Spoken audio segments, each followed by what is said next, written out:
What's up, guys? Welcome back to Fight Talk 2021, episode 7. I'm going to talk about this weekend's fight, the fight going down tomorrow. My man Canelo Alvarez coming back on a quick return in defense of his WBC, WBA Ring Magazine super middleweight titles against his mandatory challenger, Vani Yildirim. And I'm also going to talk about how Canelo Alvarez is an undefeated fighter.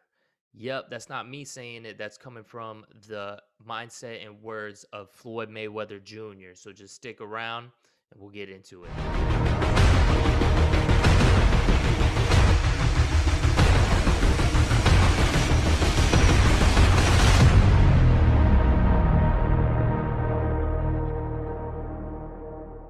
Ladies and gentlemen, welcome back. I'm here to talk about the fight that you see behind me, Canelo versus Yildirim, this Saturday night, actually tomorrow at the time of recording. We'll see what happens, but Canelo's not only defending his newly crowned super middleweight titles, he's also defending his undefeated record, right?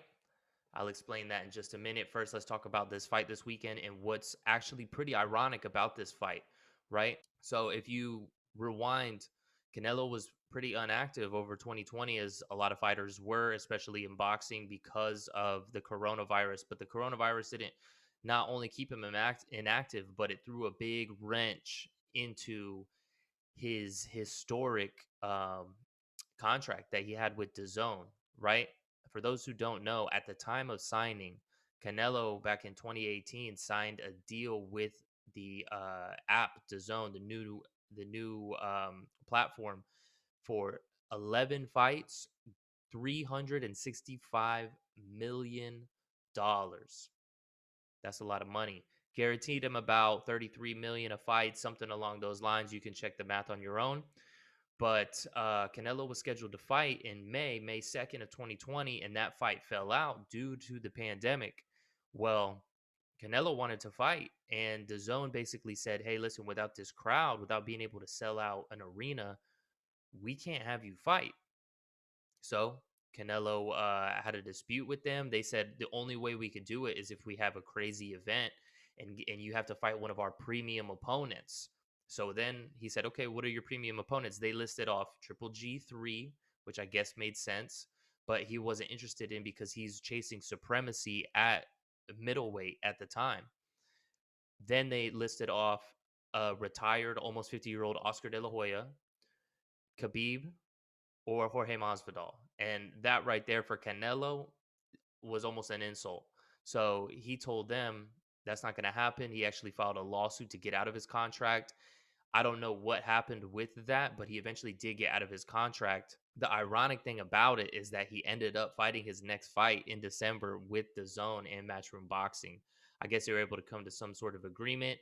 He was fighting, but then he takes on the number one super middleweight in the world in Callum Smith, completely shuts him out, dominates him, neutralized every weapon that he had, made the fight really look easy. Um, then we have this fight right here.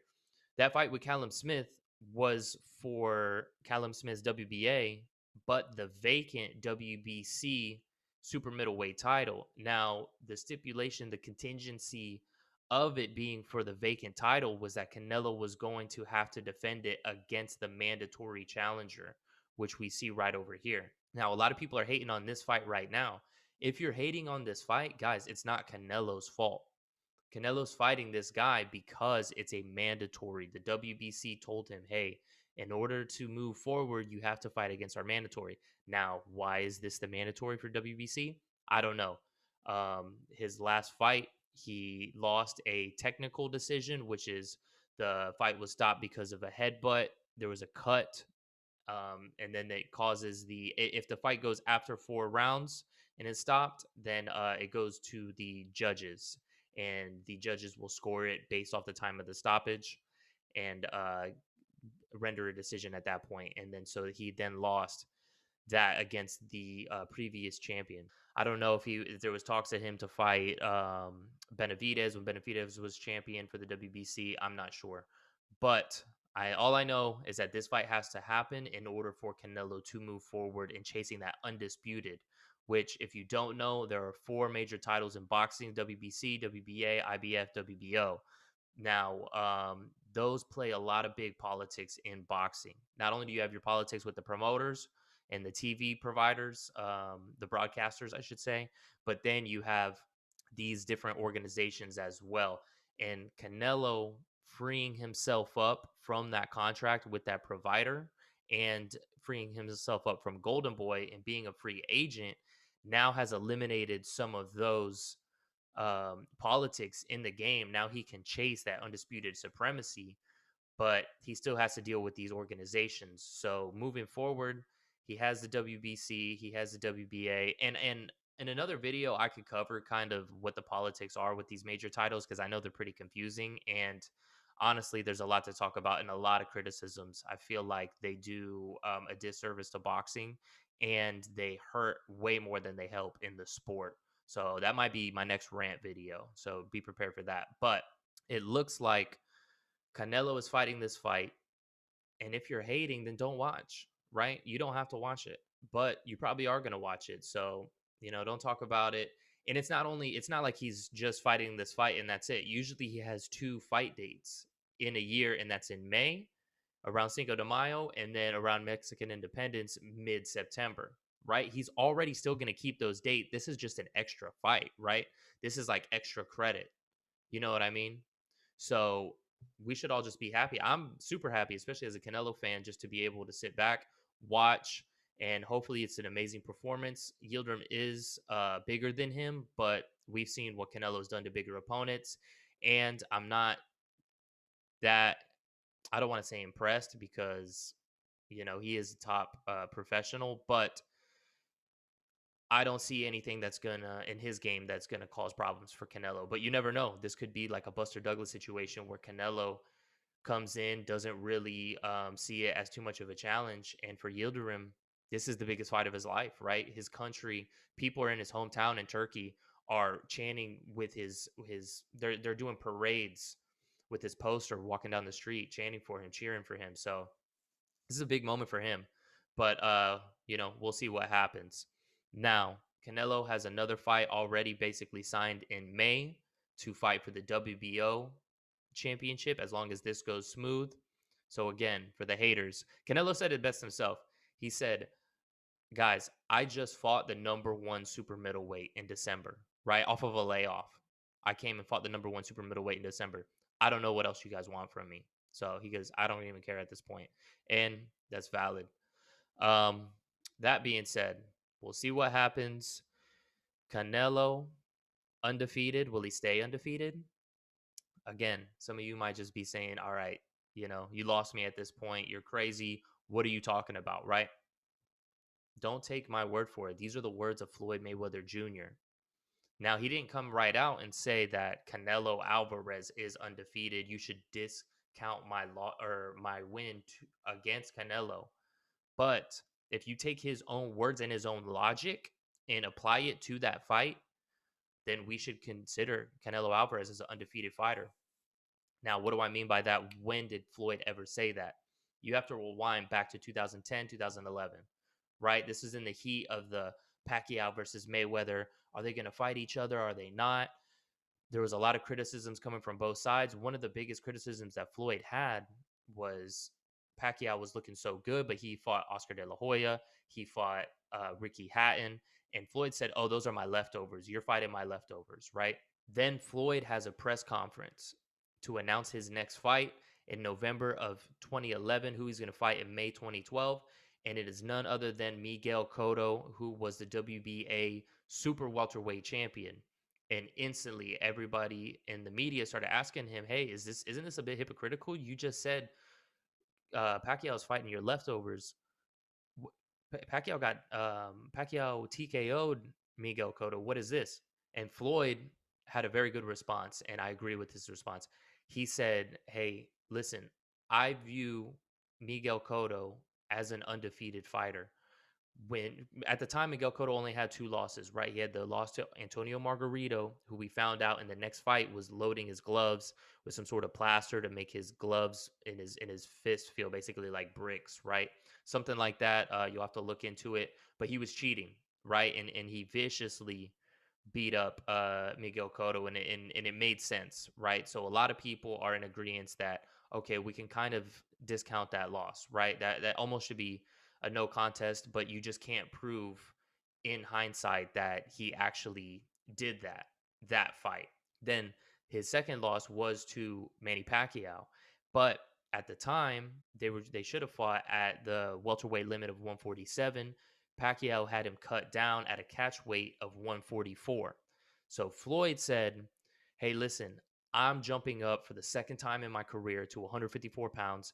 I'm going to fight Miguel Cotto at his weight, at the best way. I'm going to fight the best version of Miguel Cotto, right? The only other time he had fought at 54 was against Oscar De La Hoya. So, and like I said, to finish my thought, he said Manny Pacquiao made him drain down. That was not the best version of Miguel Cotto. That wasn't a standard version of Miguel Cotto. That was a drained, depleted Miguel Cotto, and that's why that catch weight we should discount that loss to Manny Pacquiao, right? Well, as we know, Floyd went on. He won that fight and was now the WBA super welterweight champion, along with the WBC welterweight champion as well. His next fight after that defended his welterweight championship. Then his next fight, a year and a half later, after fighting Miguel Cotto, was against Canelo Alvarez. And it wasn't just, okay, I'm going to go back up and fight Canelo at 154. No, this was a unification fight at this point. Canelo was the WBC 154 super welterweight champion at the time, right? So it's a unification fight. This fight should be happening at 154 pounds, right? Wrong.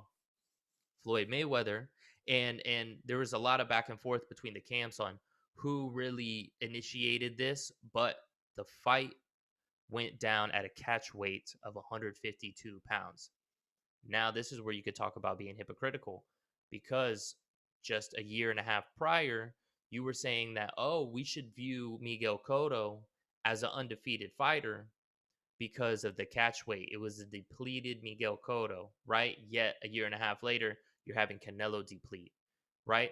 And the reason is pretty clear. At the time leading up to it, we knew that Canelo Alvarez was struggling to make that 154-pound limit. And in the benefit of hindsight, we saw that in his next 5 fights were contracted at 155. They even made a joke, called it Canelo weight, because it was just 1 pound over the super welterweight limit.